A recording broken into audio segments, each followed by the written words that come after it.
गोलू, जिसका असली नाम गोपाल था, गांव का सबसे बदमाश लड़का माना जाता था। 5वीं कक्षा में पढ़ने वाला ये लड़का हर किसी की नाक में दम किए रहता था। उसके लिए हर दिन एक नई शरारत की शुरुआत होता। कभी वो स्कूल में चुपचाप टीचर की कुर्सी पर गोंद लगा देता, कभी मोहल्ले में किसी की छत पर पतंग उड़ाते उड़ाते कपड़े सुखाने वाली रस्सी ही काट देता।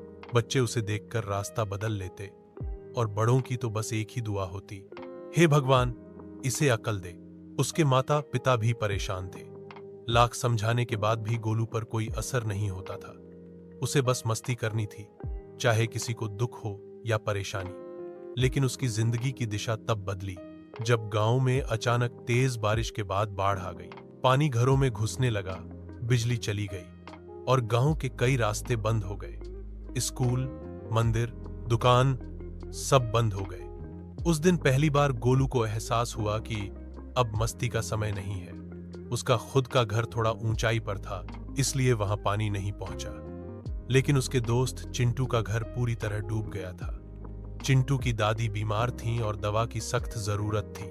गोलू ने बिना किसी से कुछ कहे अपनी पुरानी साइकिल उठाई और पानी से भरे रास्तों से होते हुए गांव की एक छोटी सी मेडिकल दुकान तक गया। कीचड़ और पानी से जूझते हुए वह दवा लेकर लौटा।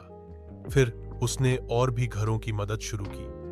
किसी को दूध लाकर दिया, किसी को खाने का पैकेट। गांव के लोगों को विश्वास नहीं हो रहा था कि ये वही गोलू है जो कल तक उनकी नींद हराम करता था। लेकिन गोलू अब बदल चुका था। उसे पहली बार किसी की धन्यवाद सुनने में जो सुकून मिला, वो उसकी सारी शरारतों से कहीं ज्यादा अच्छा लगा। बाढ़ के बाद जब गांव दोबारा सामान्य हुआ, गोलू की छवि भी बदल चुकी थी।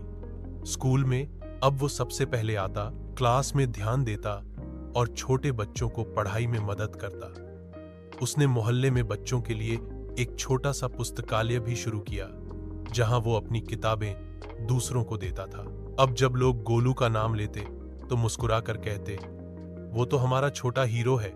इस तरह एक शरारती और सिरफिरा बच्चा समय और हालात के साथ इतना बदल गया कि आज वो सबके लिए प्रेरणा बन गया।